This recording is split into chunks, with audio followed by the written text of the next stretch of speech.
You're listening to the FM Talk Show, brought to you by CER Facility and Property Management. Keep abreast of the latest industry news and conversations with facility management leaders and practitioners. The FM Talk Show, advancing and promoting the FM industry and profession. Here is your host, Craig Henry.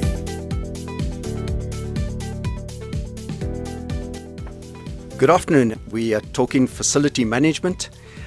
We believe this is the very first talk show in South Africa and hopefully globally for that matter. We're here to talk about the profession, about the industry, and we'll be broadcasting every 2 weeks, starting from today at 2 o'clock. So we'll have three sections. Firstly, news that has happened over the past week or two, followed by a discussion with one of our industry leaders and practitioners, and finally a bit of storytelling that's based on the journey that I took over January, which was to circumnavigate South Africa. And I'll be sharing some of the just life experiences, but also insights from a facility and asset management perspective. So getting on to the news, in February of 2019, the South African Property Review reported that CBRE's facilities management operations in Africa and the Middle East will be merging with several of Accelerate's business, including corporate real estate services, facility management, project management services as example. So we will certainly, keep an eye out for any corporate related events that is happening within the South African market, and also share that with you. So we are going on to our conversation with Stephen Malloy.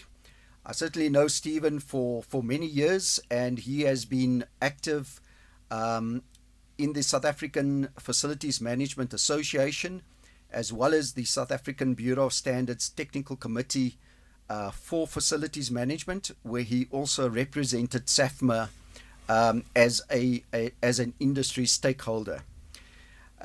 Now, when South Africa specifically published the SANS 1752, being the Strategic Facilities Management Standard, what was certainly very welcoming was within a matter of weeks or perhaps a few months, one of the FM organizations within the industry self-declared its conformance with SANS 1752.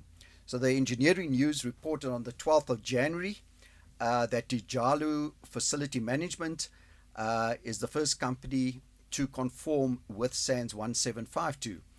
And as much as this was certainly welcomed, it certainly raises questions in terms of how does one facilitate a company declaring itself conforming to the SANS standard, since presently there is no accreditation scheme, there is no formal mechanism for a certifying body to certify others.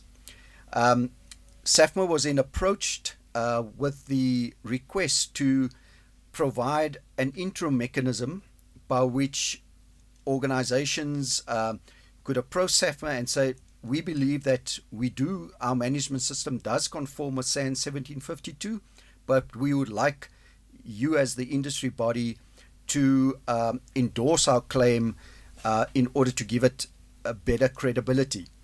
So Stephen, which has been key in facilitating this process with SAFMA, is just going to discuss the mechanism which SAFMA has provided, and which then gives any organization the opportunity to apply against that mechanism. So Stephen, welcome to the FM Talk Show, and we really appreciate your time. Thank you, Craig. Thank you. Right, Stephen, if you could just talk us through the mechanism that SAFMA has provided for organizations to self-declare itself conforming with SANS 1752. Yes, in terms of the International Standard Organization, There is a self-declaration process called the ISO 17050 Part 1 and Part 2, which allows companies and organizations to go through a standard and to put all the documents in place and to self-declare. So SAFMA has decided to assist with the process by drawing up a checklist that has been circulated to all its members. On the checklist, it defines all the documentation and the systems that has to be in place. Of course, it's all interpretations of the original standard. So they will look for a facilities management policy. They will look at facilities management plans. And the questionnaire to our members is very specific. Do you have a strategy in place? Do you have a demand plan for FM? What is the current state of the current facilities? What is the gap analysis compared between the current and the future requirements? And then it's a checklist to assist all organizations that belong to SAFMA to be able to have the documents in place. Further, SAFMA also will appoint independent people to help them, help the organizations get the documents in place should they need assistance. So it's not conformity assessments as per the normal ISO verification. It's just an assistance on the self-verification process, self-declaration process. Right. Thank you. Thank you very much, Stephen. And I think certainly compliments to you and SAFMA for making such a mechanism available, because for surely we would want organizations to develop their management system such that it does conform to SANS 752. And while the SANS process is underway, at least SAFMA has provided a credible interim mechanism. Another very important event this evening is the annual SAFMA FM Awards, and that has been going for a number of years.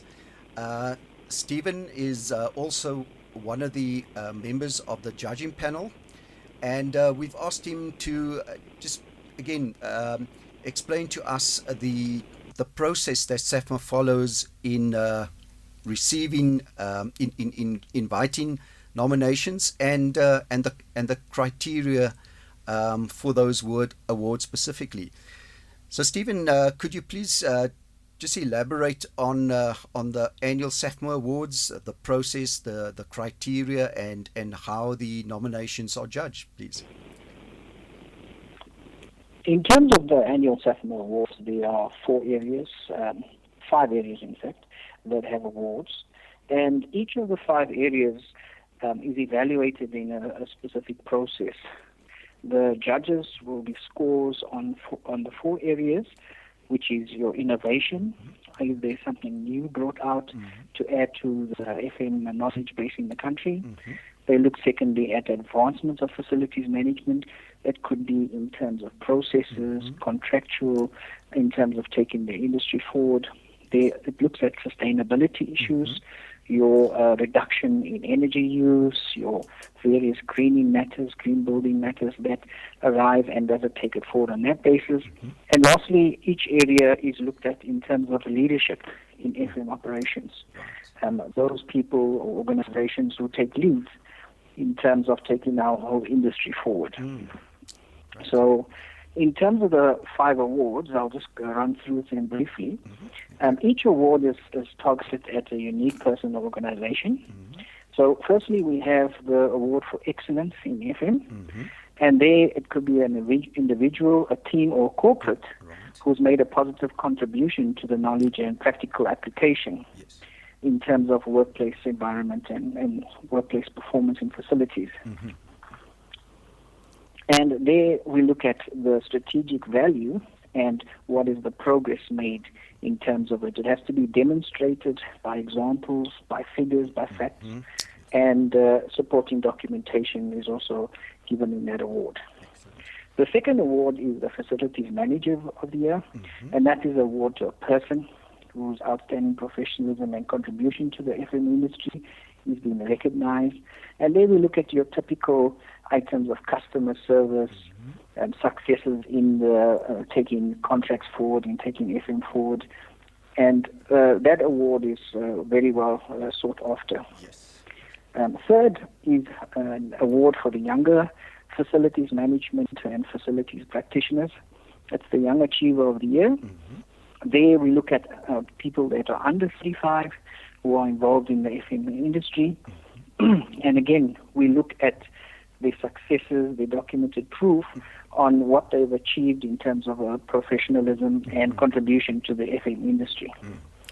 The fourth award is a technology implementation, and that is basically for a company or organization that has implemented something that's new and unique to the FM industry.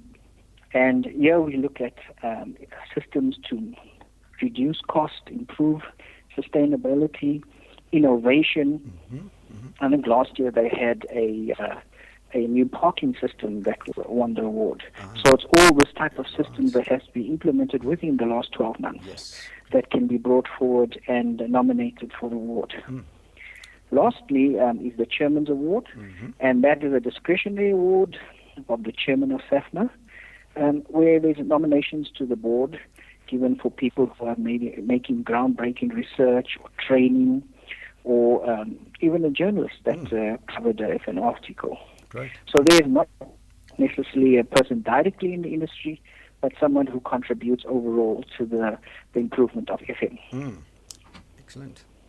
Good. Well, thank you very much, Stephen, for just outlining what has really preceded the awards. And of course, this evening we would have the actual award function. So I look forward to meeting you at the awards evening. And thank you very much for just connecting with us this afternoon and giving us that overview. Thank you very much, Stephen. Thank you, Craig. Okay.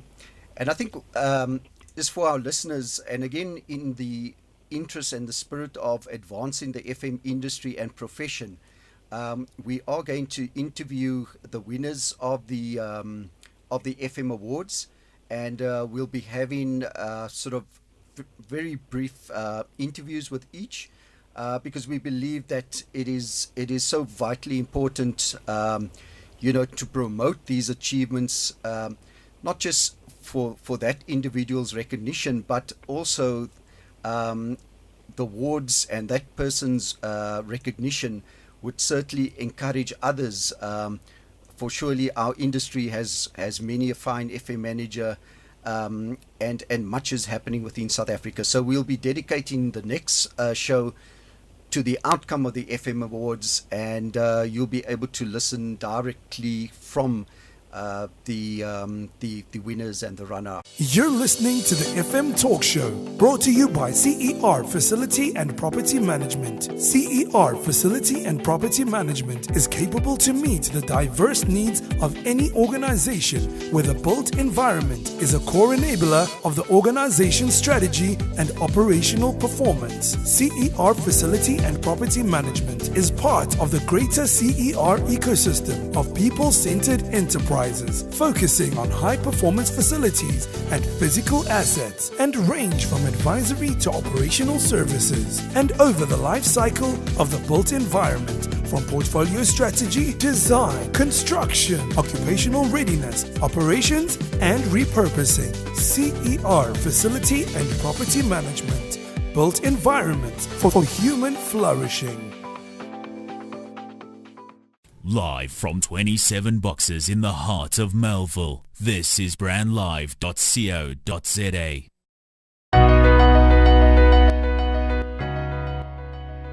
Right, welcome back. And our last session is continuing with the storytelling. And this relates to me circumnavigating South Africa on my motorbike over December and January.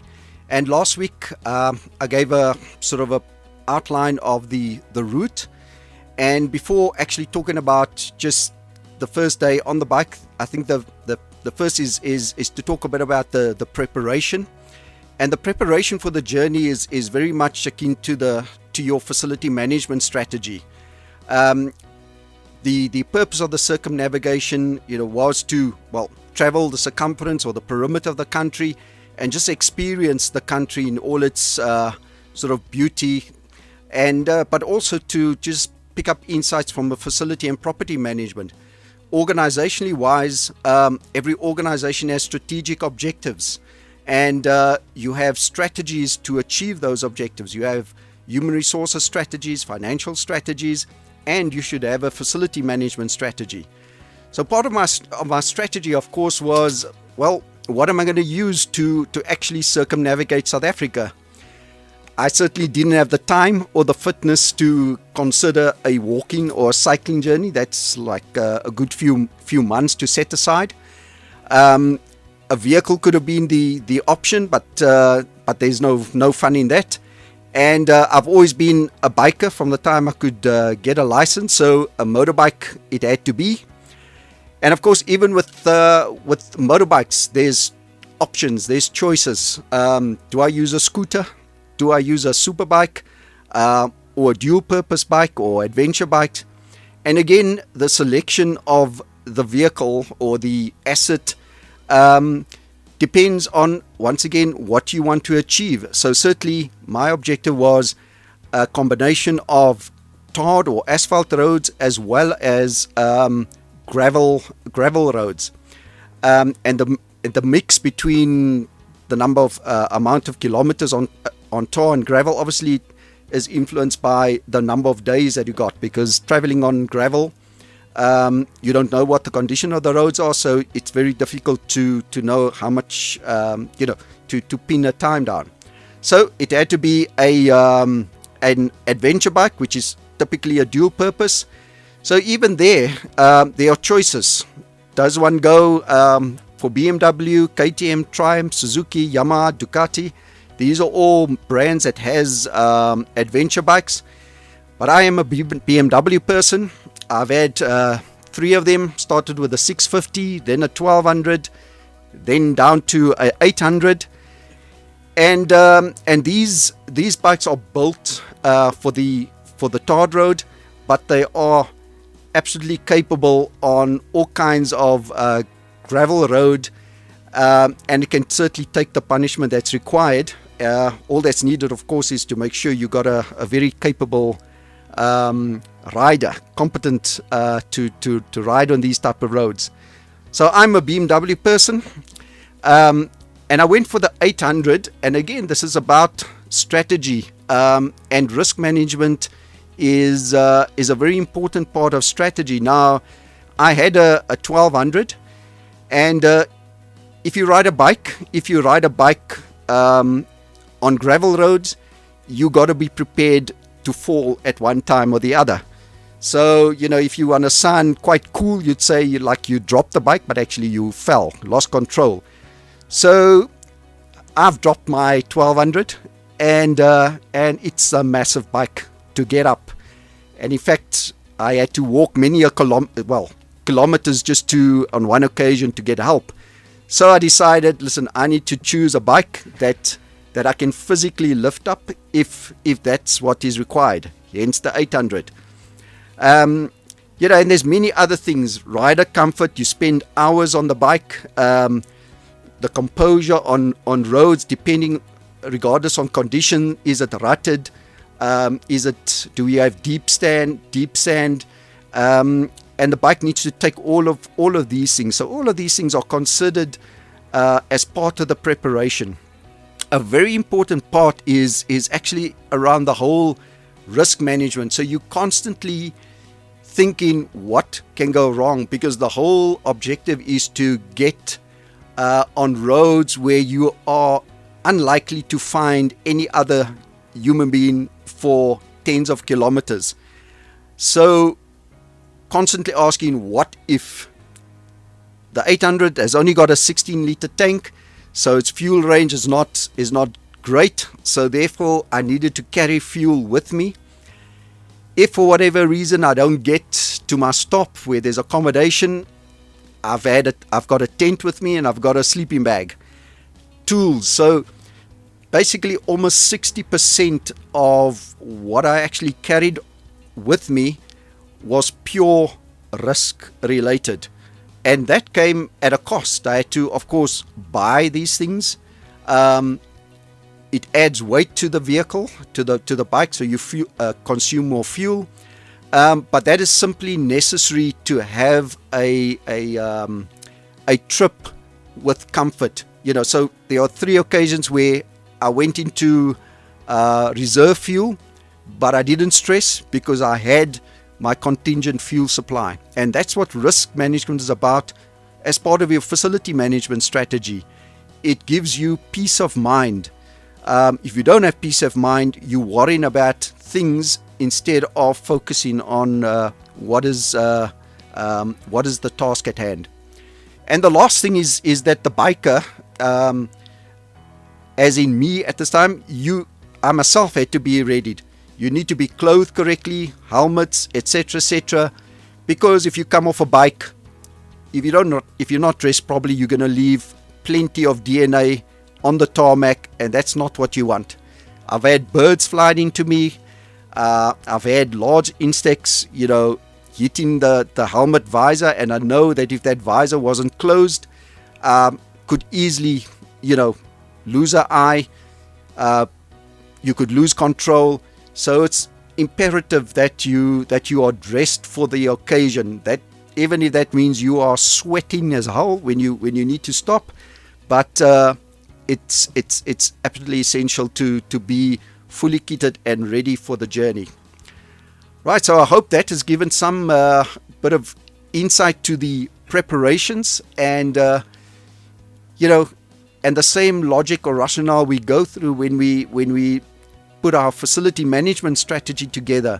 It's a strategy that assures the organization will achieve its objectives by ensuring that the built environment is right and appropriate for the organization, and the myriad of facility services that is provided within that environment, such that you have an exceptional experience, whether it's a work experience, a service experience. This is what facility management is about. So we'll continue next week with our storytelling, and we'll actually get onto the road to Nelspruit. So again, thank you very much from my side, and I look forward to talking to you again next Thursday at 2:00. You have been listening to Craig Henry on the FM Talk Show, brought to you by CER, Facility and Property Management. Tune in every second and last Thursday of the month at 2 p.m. Podcasts are available on www.cerecosystem.com.